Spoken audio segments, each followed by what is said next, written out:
Alright, peace and blessings to you all.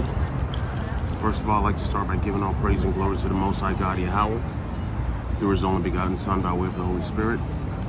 Double honors to the apostles and elders who taught me this truth, and salutations to the elect, the 144,000, the governing body of the kingdom, of the future kingdom of heaven. In this video, I'd like to talk about the second Exodus. The second Exodus.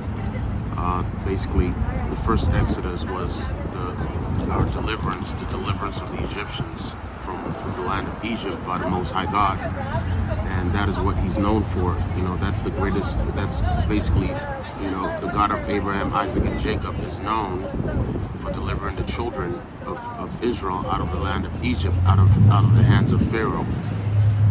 But there is a coming Exodus that most institutionalized churches have not told the body of believers about. Right?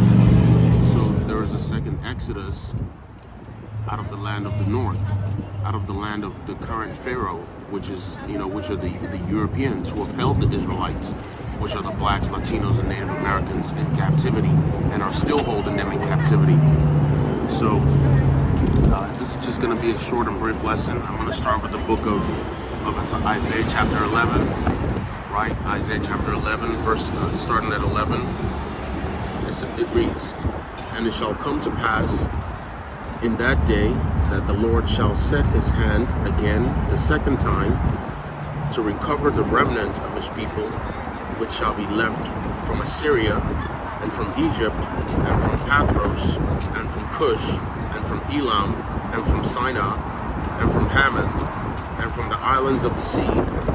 And He shall set up an ensign for the nations, and shall assemble the outcast of Israel, and gather together the dispersed of Judah from the four corners of the earth." So, the Israelites, which are the blacks, Latinos, Native Americans, have been scattered all across the globe throughout, all the different captivities that they went through, like I mentioned several times in several videos, right? The Assyrian captivity, the Medo-Persian captivity, the Babylonian captivity, the Greek captivity, the Medo-Persian, the Roman captivity, which is what we're currently under, right?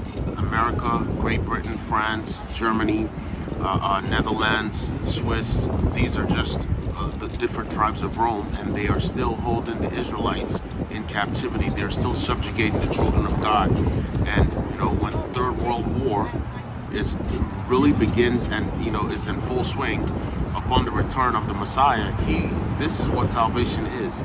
He will save us from the hands of Pharaoh, right? From the hands of the Europeans who are determined to destroy everything, who are determined to destroy this earth, including everything in it. And they've already done so. They've destroyed the food, the water. We're being poisoned with fluoride, GMOs, chemtrails in the air. So we have to be delivered from this place. Otherwise, no flesh will survive. The Europeans are determined to destroy this earth, and this earth does not belong to them. This earth was made for the children of Israel, for the children of Israel, for the seed of Jacob, and we are going to inherit this earth once the Messiah returns and gives it back to us. Right. So that was Isaiah chapter 11, verse 11 through 12. Now let's look real quickly at the book of Jeremiah. Right, Jeremiah chapter 16. Right. So this is if you bear with me real quickly. This is the book of Jeremiah chapter 16, verse 14. Right? And it reads, "Therefore, behold, the days come, saith the Lord, that it shall no more be said, the Lord liveth, that brought up the children of Israel out of the land of Egypt." Right? Let me read that again. "Therefore, behold, the days come, saith the Lord, that it shall no more be said, the Lord liveth, that brought up the children of Israel out of the land of Egypt, but the Lord liveth, that brought up the children of Israel from the land of the north," North America, even Russia. Russia is considered to be part of the north. These are Europeans. The fact of the matter is that the Europeans are just fighting each other. Russia, all Europeans might as well be Russians, because they come from the Caucasus Mountains, right? So from the North country, North America. All these European nations are considered to be part of the North, but specifically America, right? Again, Jeremiah chapter 16, verse 14. Therefore, behold, the days come, saith the Lord, that it shall no more be said, the Lord liveth that brought up the children of Israel out of the land of Egypt, but the Lord liveth that brought up the children of Israel from the land of the north, and from all the lands whither he had driven them. Right? He drove us into all these lands during all the different captivities that we went through, because we kept breaking his laws, statutes, and commandments. So we've been put in slavery. But once the kingdom of heaven is established, the throne of David, right, the tabernacle of Israel, which will be an everlasting kingdom, which the blacks, Latinos, and Native Americans will enjoy and subjugate all other nations, and it will last forever. Okay, but essentially, it's the Most High God is no longer going to be known as the Lord, as the God that brought the Israelites out of the land of Egypt, but as the God that brought the Israelites out of the land of the north, and He's going to do so with what are called the chariots of Israel, or the clouds of heaven, or the UFOs. That's how we're going to escape this nuclear devastation, this nuclear destruction. There is no other way, and whether you choose to believe it or not is your problem. Okay. Jeremiah 16 and 15, but the Lord liveth that brought up the children of Israel from the land of the north, and from all the lands whither he had driven them, and I will bring them again into their land that I gave unto their fathers. Right, this is Jeremiah 16 verse 16. Now behold, I will send for many fishers, saith the Lord. I'm a fisher. I'm fishing for you people right now. But some of you won't even hit the like button. Not that it matters, It's good. Someday that like button isn't going to be working, right? Someday you're not going to have access to the internet. Someday that phone of yours is going to be ashes.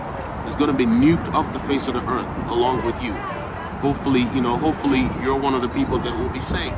But this is a warning to you, okay? That you heed the words of the Most High God.